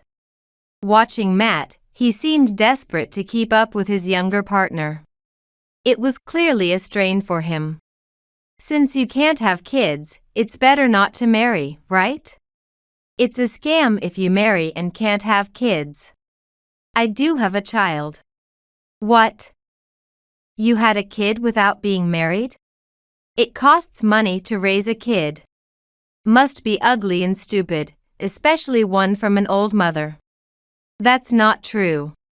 "Well, you wouldn't say otherwise." "Wait, you didn't get pregnant when you were with me, but you did with another man?" "That's not it." "The child is yours too." "What do you mean?" "On the day we got divorced, I went to the hospital and found out I was pregnant. I was looking forward to telling you, but we ended up discussing divorce. So I never got the chance to tell you before we parted." "What?" "It means she's half yours." "You're kidding." "It's true. But don't worry, I'm not asking you to recognize her now." "Oh, okay." At that moment, a little girl was led by a woman's hand towards us. "Mommy, it's over." "Huh? Mom?" "Yes. That means, your child." "Yes, my child." "What's her name?" "Sarah." Sarah then walked up to me and greeted him. "Nice to meet you, I'm Sarah." "How old are you?" "I'm 4 years old." Then, the woman who had been clinging to Matt suddenly lit up and reached out for a handshake with Sarah. "Sarah Johnson." "Yes, I'm Sarah. Can I shake your hand?" "Mommy?" "Go ahead and shake her hand." "Okay, here you go." Sarah extended her small hand. "Wow, so cute. The real deal, really." "What are you talking about?" "Of course, she's real. She's alive, isn't she?" "Not just that. She's the real Sarah Johnson." "I'm so thrilled." "What do you mean? Why are you shaking hands?" "Oh, Matt. Don't you see? This child. I don't get it. She's just a little girl." "No, you don't understand. She's Sarah Johnson, the child prodigy actress." "What?" "Indeed, my daughter Sarah is currently causing a huge buzz as a genius child actress. She's busy every day, being called to various studios, filming locations, and even shopping malls, like today. I've watched all the dramas and movies she's in. Truly an angel." "Thank you." "Oh, so cute." "I'm a big fan of you, Sarah. I've collected all your merchandise." Getting the plushie you collaborated with Pooh was tough, but I managed. Matt's girlfriend seemed genuinely fond of Sarah. Discussing Sarah-related merchandise in detail. Well, who would have thought your girlfriend would be a fan of Sarah? Strange things do happen. Is she really that famous? She's so young. Super famous. It's crazy not to know Sarah nowadays. Even if you say so, it's just a child acting. She's not just any child actress. Despite being so young and small, her acting is excellent, with a cute smile. She's called a once-in-a-century talent. Wow, is she really that amazing? She's more than amazing. Now, any drama you watch, if there's a child role, she's the top choice. Shining brighter than any other child actor. There's talk she might become a major actress in the future. She seemed genuinely happy and enthusiastic about talking about Sarah. While Matt wore a meaningful smile. I see, so she's making quite a bit of money. Yeah, she's a cash cow, huh? With her alone, you could probably buy a castle. That's not true. She's just a little girl. There are limits to how much she can work. Yeah, right. Working too much would mean no playtime for Sarah. My child's a genius actress? Wonder who she takes after. Me, of course. I wanted to be an actress before marrying you. I even passed some auditions. Yeah, I remember you saying something about wanting to be an actress. Yes, and I was told to choose between marriage and acting, and I chose marriage. If I hadn't given up acting back then, I sometimes wonder what life would be like now. Makes me want to go back to the past. But it was because you gave up that Sarah was born. That's true, since she was born between you and me. I never imagined that the child born after our divorce would fulfill my dream. Thinking about what kind of actress she'll become excites me. I hope she becomes a world-famous actress, but that's up to Sarah. Why? She's just a child. It should be about what the parents want. It won't work like that. Sarah will grow up, and she should be the one to decide what she wants to do. And who is that person over there? That's Sarah's manager, Angela. Sarah is very attached to her, which helps a lot. Manager Angela smiled in greeting, but Matt did not respond. She even has a manager? Yes, of course. With her popularity, it makes sense to have one. And, what were you doing just now? We were recording a radio program. Here? It was supposed to be a live broadcast. A job for such a small child. So she'll be earning for decades, huh? Amazing. But why did you even get her into showbiz? It wasn't so much putting her into it. When we were out shopping, she was scouted. I thought we might as well give it a try, and before we knew it, this happened. That's something. Excuse me, but we need to be moving on soon. At that moment, Angela spoke up. You're leaving? Yes, we have another location waiting. I see, Sarah is really a big star. Hey, wait a minute. You said this child is half made by me. Made by you, well, yes, your genes are certainly a part of her. She was conceived before we divorced. That means I have parental rights since she's half mine. Well, more than rights, you certainly have responsibilities. I see. Matt smirked and told Sarah, I'm your dad, but Sarah just tilted her head, puzzled. I don't understand. Of course, she wouldn't understand. Suddenly being told I'm your dad wouldn't make sense to a 4-year-old Sarah. But Matt was desperately trying to make her understand that he was her father. I'm your dad. We haven't met in a long time. So you might not understand, but you are made from my genes. However, the more desperate Matt became, the more frightened Sarah got, hiding behind her manager. Why didn't you properly tell her about me? What? Being told all of a sudden like this. Now that I'm not around, you'd hang up a picture or talk about me daily, wouldn't you? We're divorced, why would I hang up your picture? I don't have any lingering feelings for you. It's not about lingering feelings. Well, I never planned to meet you again. It just happened today, so I wouldn't teach her something that would confuse her.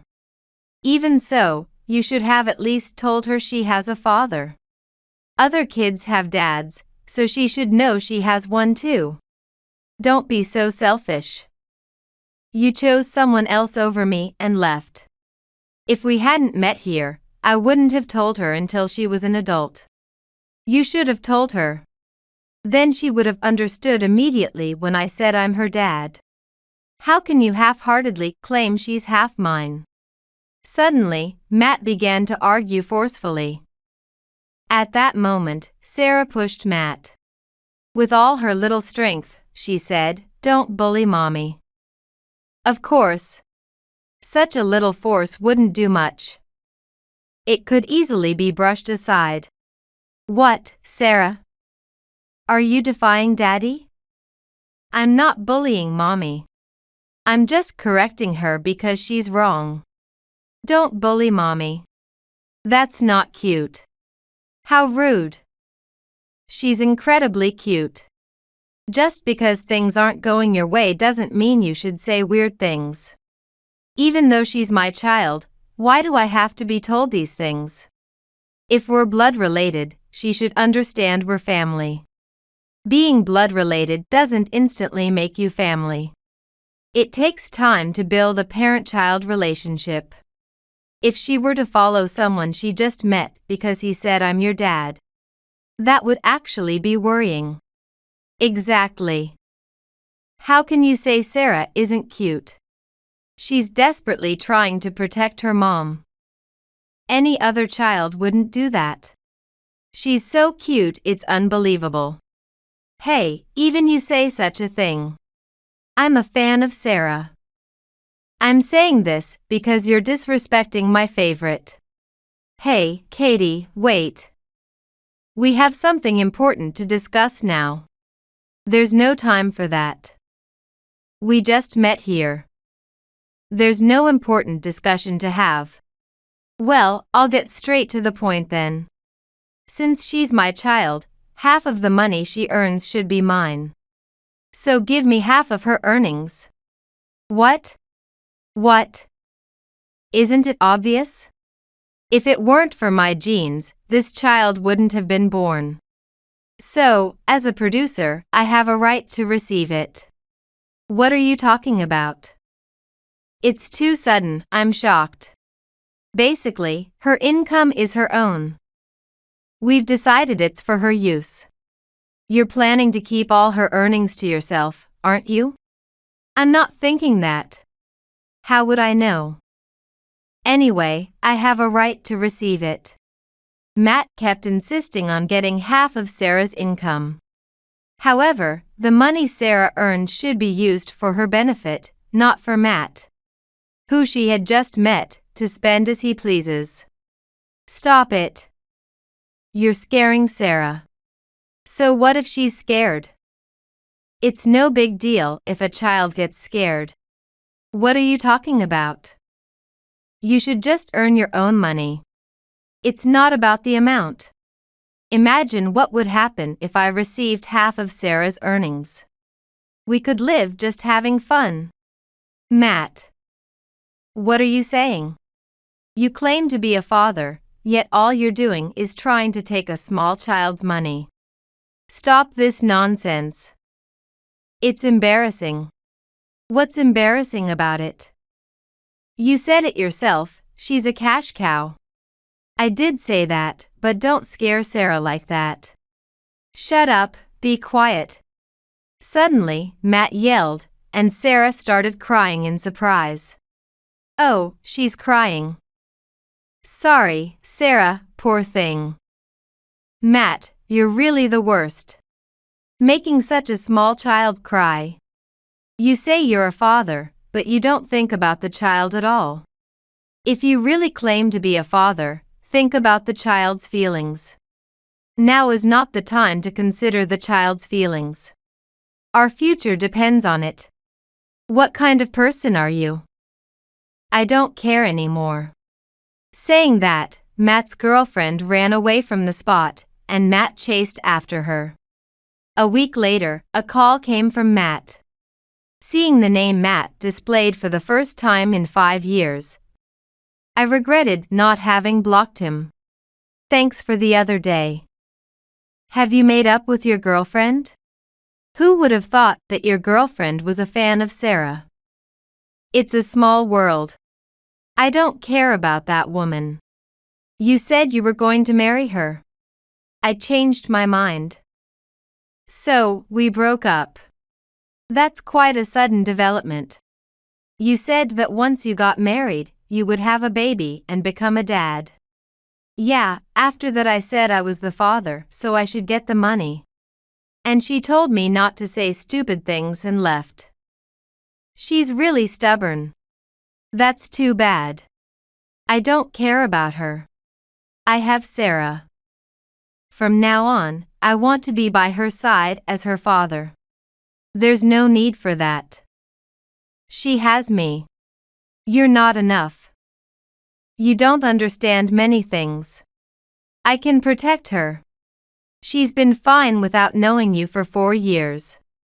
Suddenly being told I'm your dad will just confuse her. She'll get used to it eventually. Anyway, you're not enough, so I'll educate her. We'll live together from now on, so give me your address. What? What are you talking about? We're divorced, and we're strangers now. Why would you think we can live together? That doesn't matter. Even if you're a stranger to me, I am her father. There's no way we can live together. Then give me the child. Don't be ridiculous. She's not an object to be given away. You've been raising her for 4 years.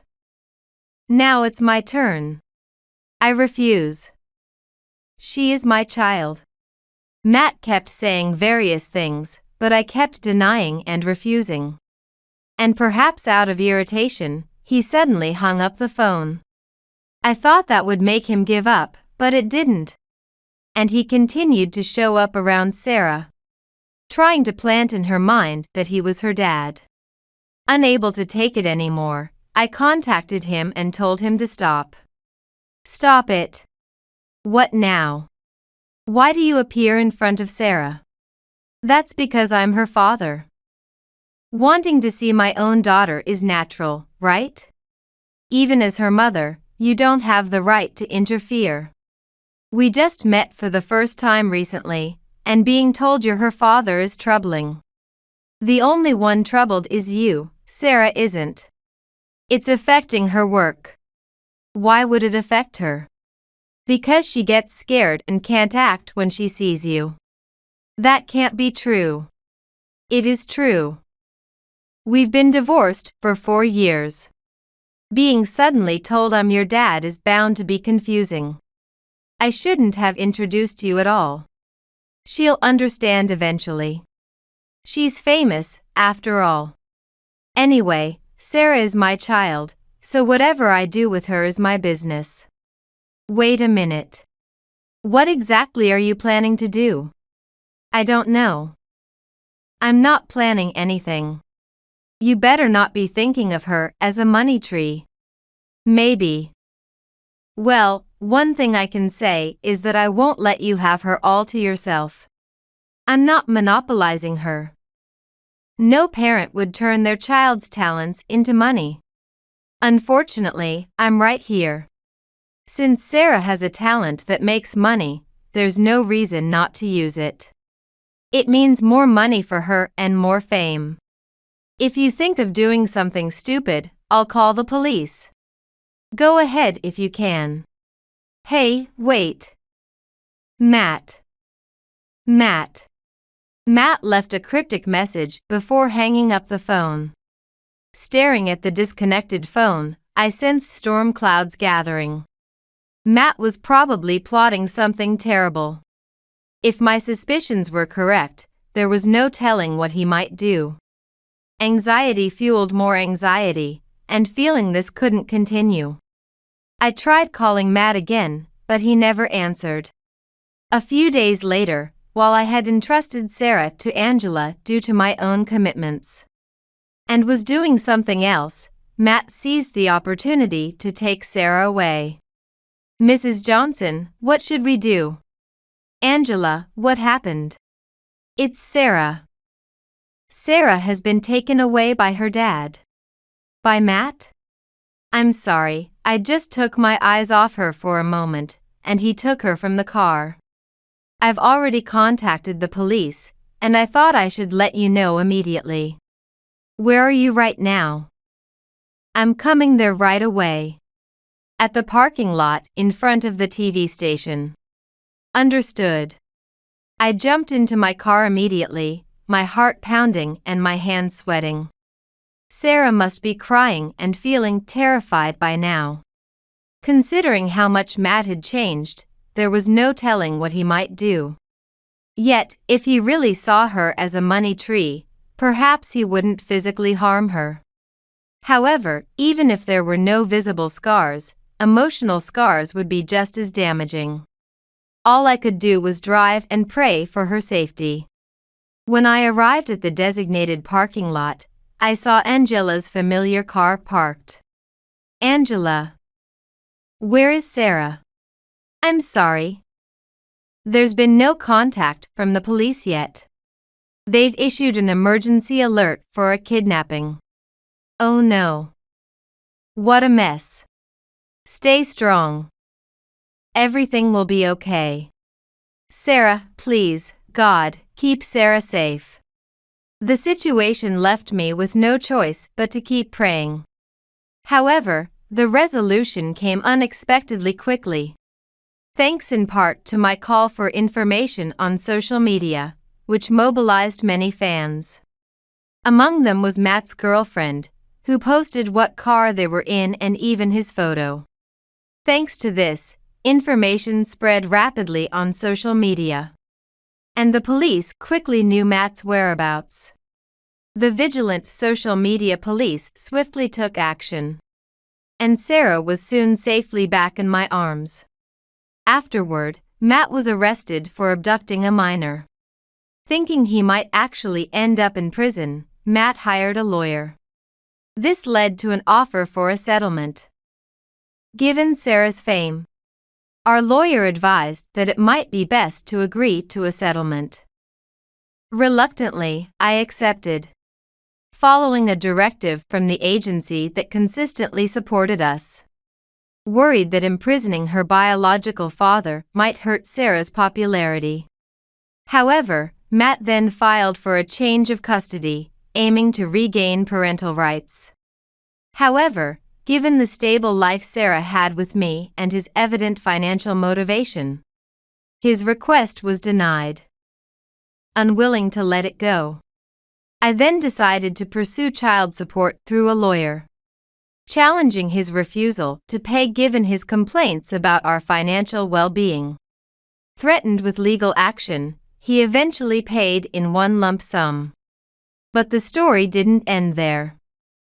Matt's foolish actions caused an uproar online, quickly attracting attention from Sarah's fans. Further internet sleuthing led to his identity being fully exposed, turning into a media circus when people realized he was the kidnapper. His employer, facing corporate damage, fired him. Now, with no income, Matt was confined to a dark room, unable to even step outside. Meanwhile, thanks to the online commotion, Sarah's fanbase grew, protecting her with their support, and her smile continues to brighten the world today.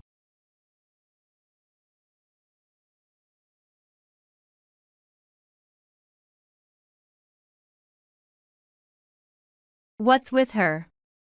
Is she Matt's ex-girlfriend? She seems pretty dull, huh? Yeah, she's from a poor family. She still lives in a house like a relic from the old era. Are you still living in that rundown place?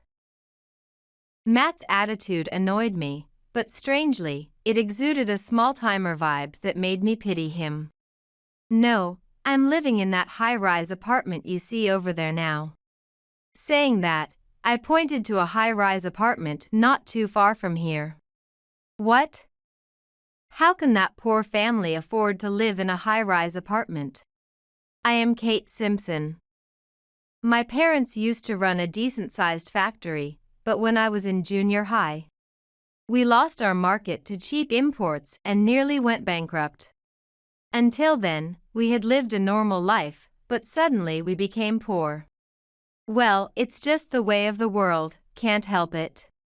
Let's just be glad we bought the house while we could still afford it.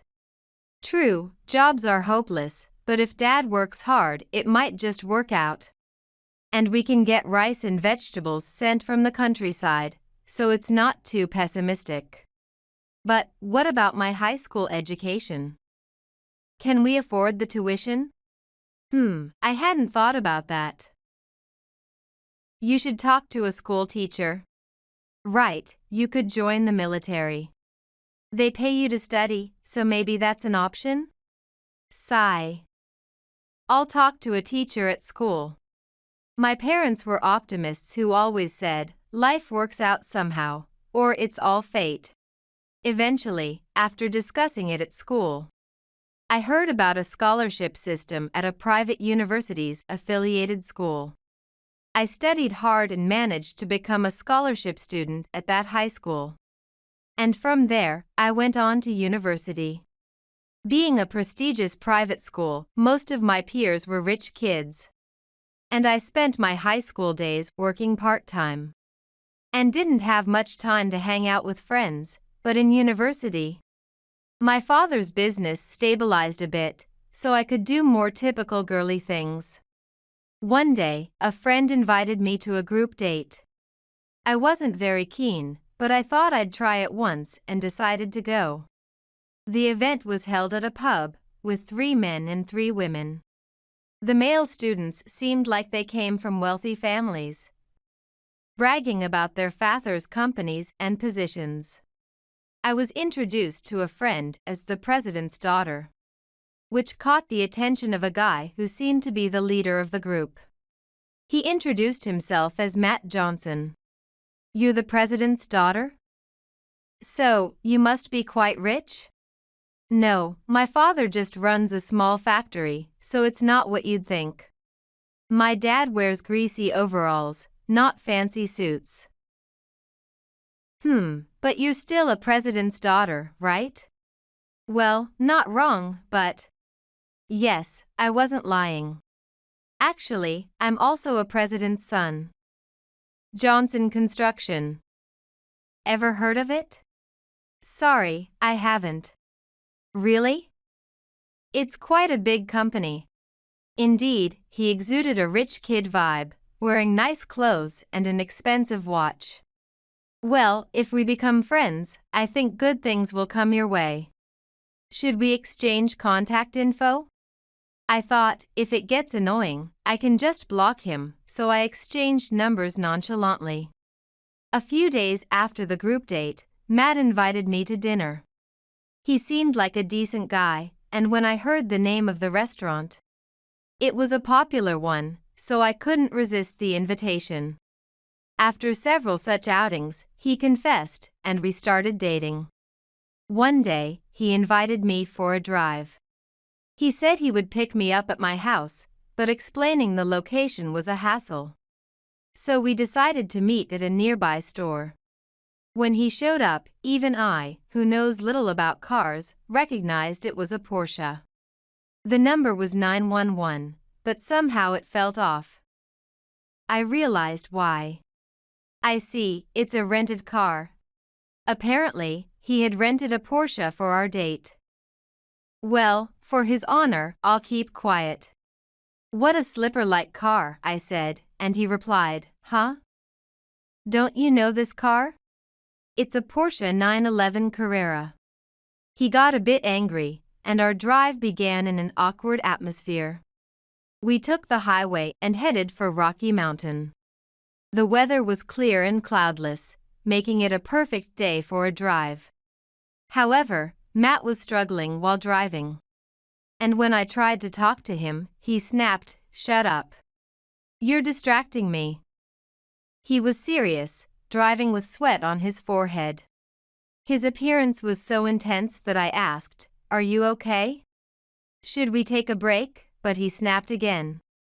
Driving a Porsche requires mental and physical strength and technique. I'm battling with the Porsche right now. As we approached Lake from the highway, the majestic Rocky Mountain came into view. However, Matt seemed very tired. We were supposed to drive another highway next, but it seemed impossible given his condition. "If you're tired, why don't we have lunch and then head back?" I suggested. Wiping his sweat, Matt replied, "Sorry. Driving a Porsche takes all the techniques I have, and I'm more exhausted than I expected. Driving a left-hand drive foreign car might indeed be more tiring than a domestic one." And I did feel a bit of sympathy for him. Of course, the car was automatic, and I could probably drive it myself, but I didn't mention that.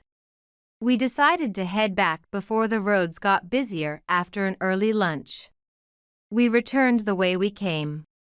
As we re-entered the highway, we found ourselves in the labyrinth-like streets of downtown.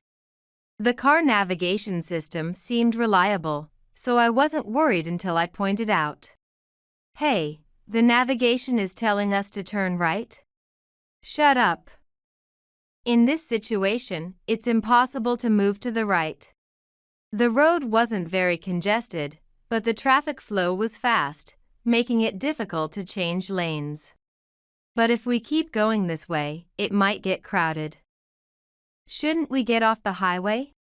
"Yeah, I was thinking the same thing."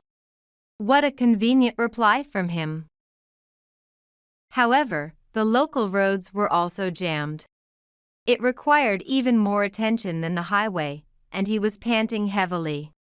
We decided to take a break at a family restaurant we finally found. It was past the lunch rush, so the parking lot was relatively empty.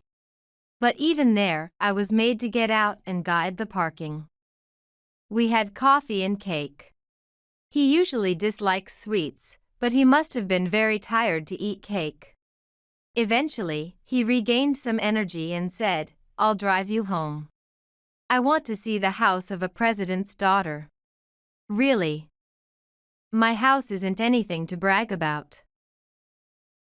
It's just a normal house, and it's old, built when I was a child." As I tried to be modest, he insisted, "But it's a president's house, right? I've always wanted to see it. I'm not asking to come in, I'll just drop you off in front of your home." Somewhat forcefully, he convinced me to let him drive me home. The Porsche's exhaust sound echoed through the alleys of the downtown area, making me a bit nervous about disturbing the neighbors. "There, that house. Please stop there." "Huh? That's the house." He was somehow lost for words. His face seemed to cloud over. "Thanks for today. Let's go for a drive again sometime." "Ah. Thanks for your hard work. So, farewell." He didn't meet my eyes and drove off with a whoosh. Afterward, he started avoiding me for some reason. He wouldn't answer calls or reply to messages. Through a mutual friend, I heard he wanted to break up. Feeling unresolved and frustrated, I asked a friend to arrange a chance for me to talk to him. When we met, he said, "I heard you were the daughter of a president, but seeing your old house, I was disappointed. You're really just poor, aren't you?" "That's harsh." My dad is a president and rich." "Maybe you were trying to snag me for my money?" "That's not it. I wasn't thinking that. Sounds like something a poor person would think." I'm not that foolish. I'm ending our relationship. It's only natural, right? After saying his piece, he left. It was Matt who had wanted a relationship. And his attitude about my home and family was the most hurtful. After breaking up, I used that frustration as motivation to study even harder. Eventually, I secured a job with one of the leading architectural firms in the country, and was the first among my peers to work abroad. After several years, I returned home to find that my old house was included in a city development plan and was being bought out, forcing us to move. My father said, "I'm getting old, and it might be a good opportunity to retire." Well, life works out somehow, doesn't it? And my mother added, "Maybe it's fate. We've had a tough time so far, so maybe it's time to relax."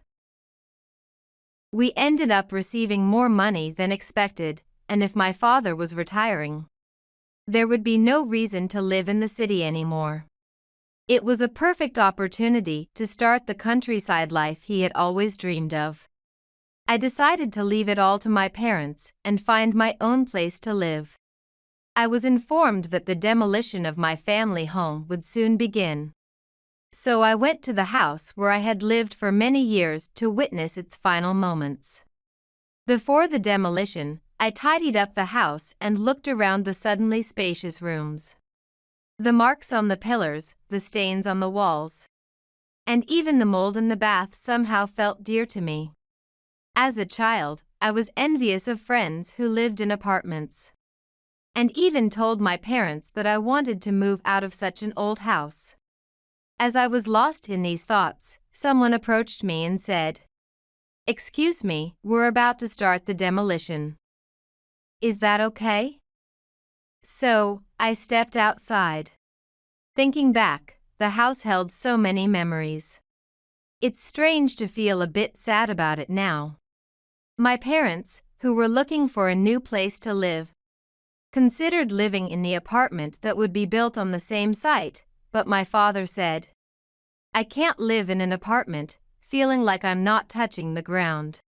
Mom thinks the same, right? Yes, it does bother me a bit. Having people right below your feet and above your head. My mother replied, clearly not too keen on the idea.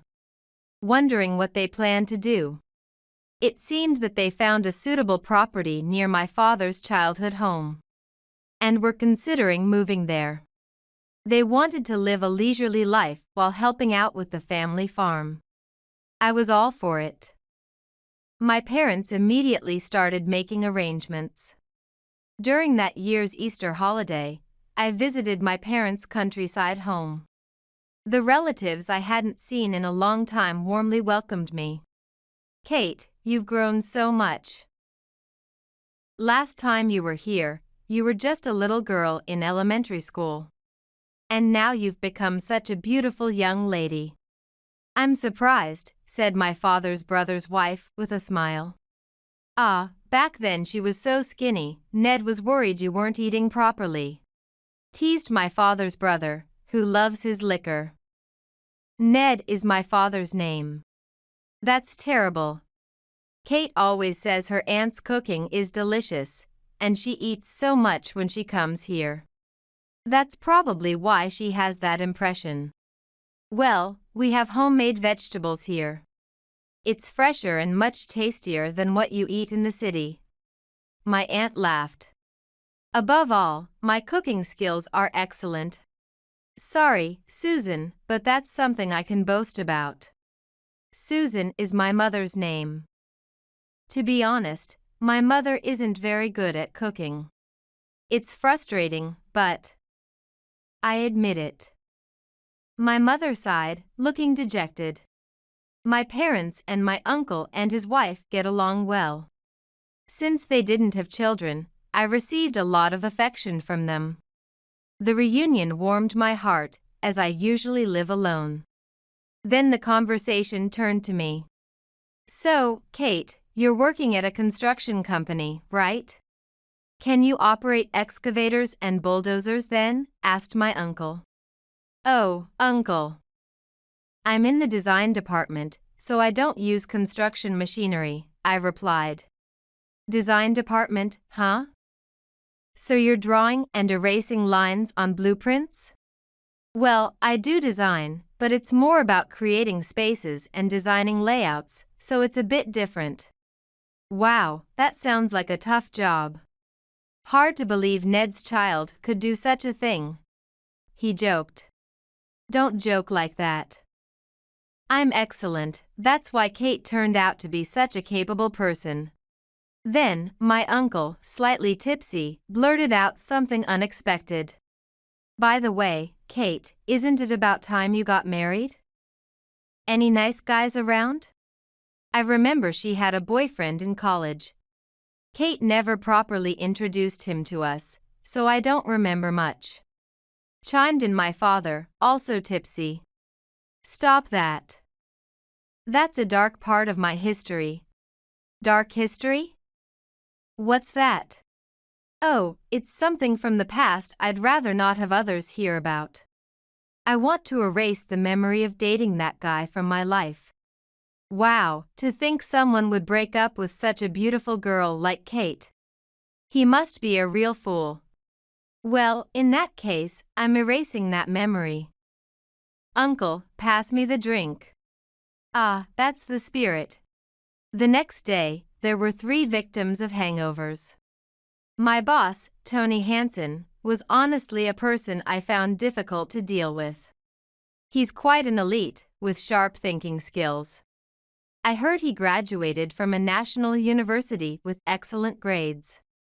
In meetings, when opinions clashed, he would methodically corner his opponent with his logical arguments, eventually getting them to agree with him.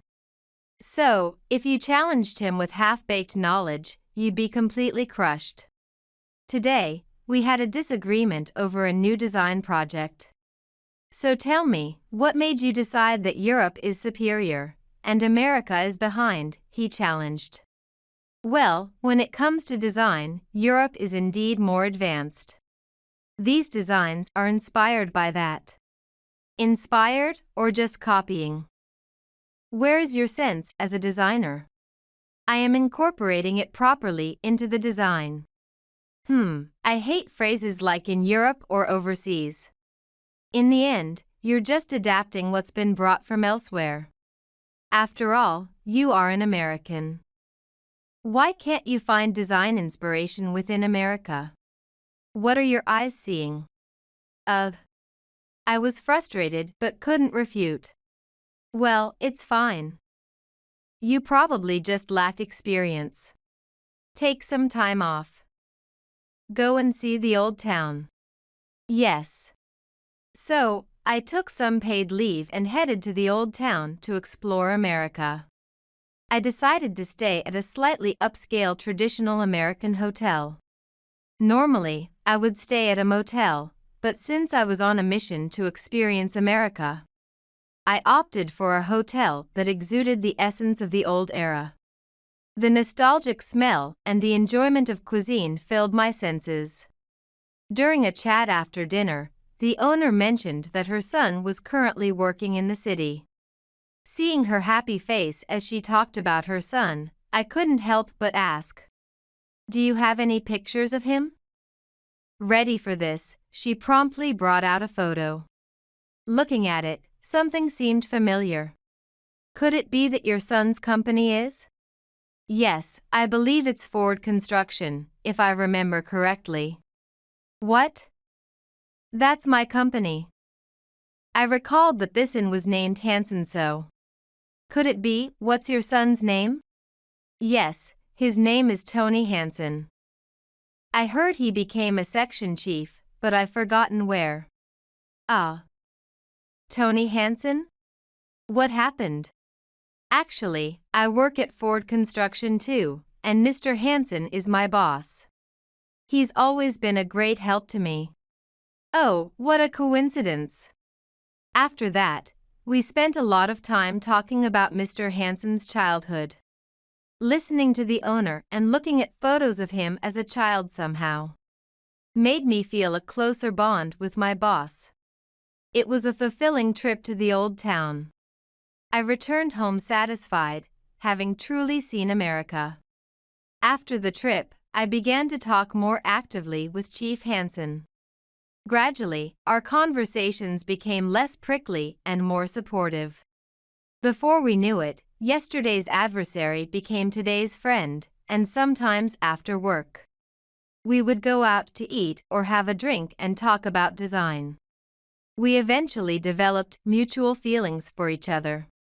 After a project wrap-up, we had drinks together and he formally asked me out. On my birthday this year, he proposed. Somehow, I ended up getting engaged to Mr. Hansen. When I told my parents, my father said, "Life really does work out, doesn't it?" And my mother commented, "It must be fate." Today, we went shopping together after a long time. This area has really developed, hasn't it? Yes, old buildings are being demolished, and new buildings and apartments are popping up. As we were talking and walking past a demolition site, a car stopped in front of us, and a couple, a man and a woman, got out. Hey, this is a demolition site. If you wander around, you might get hurt. Now, move along. I was irritated by the rude way he spoke, but my husband, now Tony, responded calmly. We are walking properly on the sidewalk. Drivers are supposed to ensure the safety of pedestrians. Isn't it a bit rude to start yelling like that? Huh? Who do you think you are? It's dangerous because you're dawdling on the sidewalk. No, if you can't abide by traffic laws, you shouldn't be driving. What are you getting all high and mighty about? Who do you think you are? Wait. I recognize this guy. Could it be Matt? Huh? Why do you know my name? Wait, you're Kate. Kate, you know him? Yes, well, he's an ex-boyfriend from my student days. What, Kate found a new boyfriend? Well, good for you. Matt, now energized, turned to Tony. I'm Matt Johnson. I'm currently working here as the president of Johnson Construction. This is my current girlfriend. She's cuter than Kate. The girl introduced as his girlfriend looked back and forth between me and Tony, then snorted and turned away. Such a rude girl. What's with her? Is she Matt's ex-girlfriend? She seems pretty dull, huh? Yeah, she's from a poor family. She still lives in a house like a relic from the old era. Are you still living in that rundown place? I was irritated by Matt's attitude, but somehow his pettiness made him seem pitiful. I took a breath and pointed diagonally upwards. No, I now live in that high-rise apartment you see over there. What?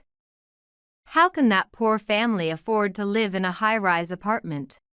Our house was included in the urban development area, and we received compensation for relocation. Plus, that high-rise apartment is sold by our affiliated company. So I got it at an employee discount. Then, Tony chimed in. If Kate knows you, I should introduce myself as well. I'm Tony Hansen, Kate's husband. I also work for Ford Construction. Thanks to some help from my parents, even a young guy like me could afford that place. What? Your parents gave you money? But Ford Construction. Matt tilted his head, then seemed to realize something.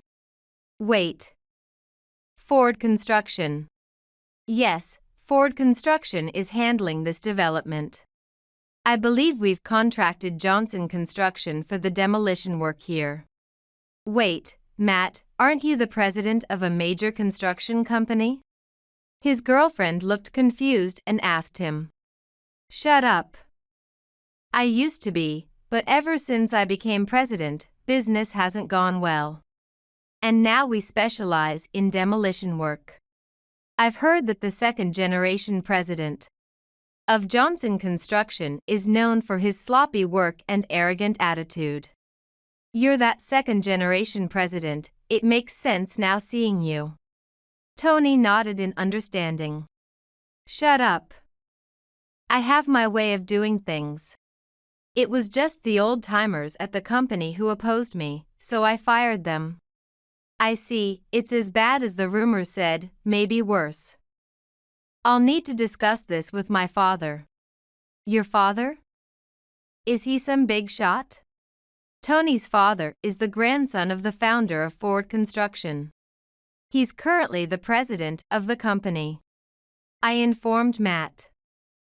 Tony is a candidate for the next president of Ford Construction. What? Ha, well, you and I are similar, born with a silver spoon. I'm so sorry. I had no idea you were the scion of Ford Construction. I apologize for my disrespectful behavior. No worries, we're off the clock now. We'll discuss work another day. A sweating Matt was at a loss for words. His girlfriend, exasperated, said, "What a mess you are, sweating like that. I'm going home. This is boring." Wait a minute. Well, she's gone. Maybe I overdid it, huh? Tony said, clearly not too bothered. Kate. Say something. Make sure he doesn't cut off Ford's business. I can't really do much. You and I have nothing to do with each other anymore. Well, make sure the demolition work is done properly. We'll see each other again later. Matt drooped his head in defeat. It felt a bit sad, but honestly, it was a relief to get rid of a long-standing grudge. Later on, the contract with Johnson Construction was reviewed. Of course, Ford Construction wouldn't end a contract over one incident like this. Upon further investigation of Johnson Construction, it turned out that they employed many illegal workers. Because of this issue, Ford Construction decided to terminate their contract with Johnson Construction.